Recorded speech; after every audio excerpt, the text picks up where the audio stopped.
Hello everyone, Orik here. I have been a video game developer for almost 3 years now. Also, I have been a designer for almost 6 years now. I have been studying for 6 years design here at Chile at my college. But most of all, I am a gamer, which I have been all my life. So I have said before that I am not fully aware of what is going on with politics or social media, maybe stuff that is happening in the world right now, because I'm not into social media that much. I don't get informed that much from social media because it's not my thing. It's just not my thing. And I don't use Twitter. I barely use Instagram to talk to some people, and I use mainly YouTube to watch some people playing some games and maybe inform myself about the video game industry. But most of all, I have been writing and making my game for 18 years, so it's like I'm an hermit. I have been on my cave for 18 years. So please notice that if it seems that I don't have any context for something I'm missing, it's because of that, because I don't use social media, I don't get informed that much. So I'm just talking from the perspective of someone who just make games, write, but most of all play games. But all of this doesn't mean I haven't noticed anything happening to my games.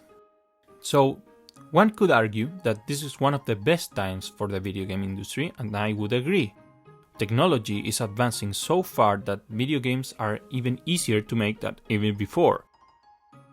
And with the revolution of AI, it's going to be even faster and easier to make. However, even with those massive improvements in technology, it feels like video games have become worse. And with that, it feels like the video game industry it's at its worst time ever. And why is that? Well, I think it's because developers are focusing on things that doesn't matter as much as the games themselves. If you look at games like About, for example, which is a fine game, you will notice that it's soulless. It's pretty, but it's soulless. And I'm going to clarify something that I don't think is talked enough in games. So video games are an art form and they are allowed to get political. But also, I think that as a developer you have to know that video games are all aimed towards the same type of people, which they are gamers. So no matter how many games you release, they all have to be aiming towards the same type of people, which they are gamers. So the reason I'm telling you this is because some developers, most notably in the Western AAA companies, they seem to be trying to change their core audience. And I don't think that's possible for the very nature that is the product that you're making. You're still going to be aiming towards gamers. It's the same with Netflix trying to release video games through their series and movies platform. You're not going to attract gamers by just releasing video games in their platform because they go to that platform just to watch series and movies. Okay, let's put ourselves into this situation. I'm looking for a job, I'm a designer, and I'm looking for a job into a AAA video game company. If I don't have, more often than not, I will not have most creative freedom over the project that I'll be working on.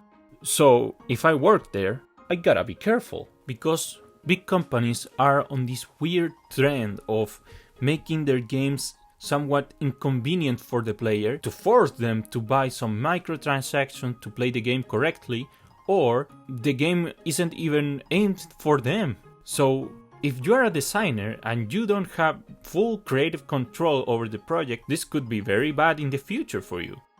So what I'm getting at here is that you have to be faithful more with indie projects than with AAA projects.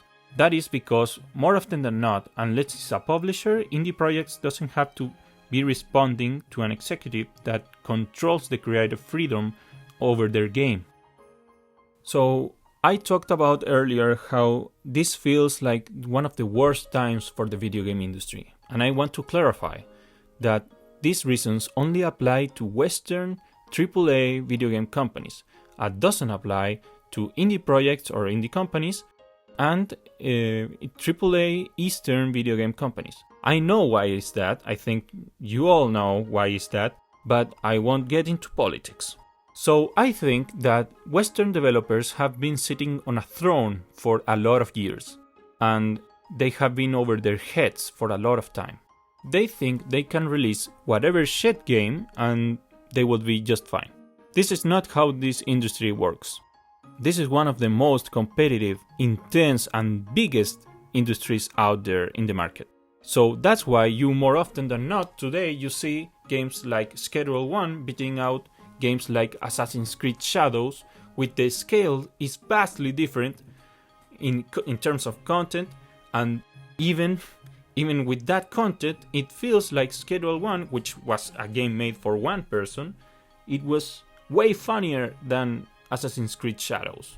Okay, so also I need to clarify some things about the indie games, because I'm making it look like the best thing ever, right? So, making indie games, it's very hard, because you will lack resources, time, and workforce more often than not. And in AAA companies, more often than not, you won't have those issues. And also, less than 1% of the games that are in the Steam's library are considered popular and they sell more than 10,000 copies. And the rest of them don't. So, looking at it that way, it's barely possible. But also, there's never has been this much faith on indie projects than ever before.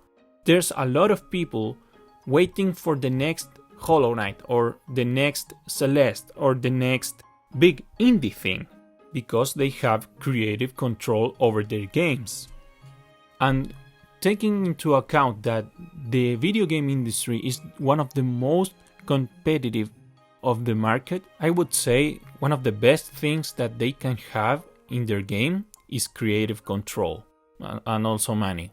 But if we're talking of the game themselves, creative control is the best thing I think they can have.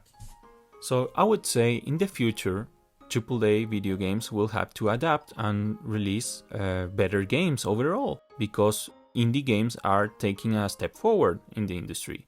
And I would say for that reason, you have to be faithful in indie games and also in the video game industry as a whole, because we are going to get better games overall. So be faithful. And I would end the video right there with that last statement, and I would say thank you for watching. Share the video if you want to. Subscribe if you want to see more of this content, which is mainly just me talking about the things I think, the things I've experienced, and also mainly just jab about my game sometimes. So thank you for watching and see you in the next video. Bye.